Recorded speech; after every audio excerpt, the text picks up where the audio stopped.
إني جزيتهم اليوم بما صبروا أنهم هم الفائزون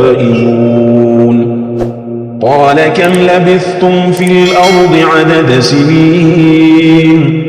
قالوا لبثنا يوما أو بعد يوم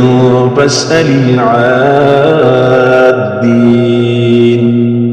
قال إن لبثتم إلا قليلا لو أنكم كنتم تعلمون أفحسبتم أنما خلقناكم عبثا وأنكم إلينا لا ترجعون فتعالى الله الملك الحق لا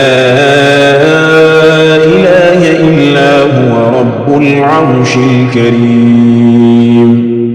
ومن يدع مع الله إلها آخر لا برهان له به فإنما حسابه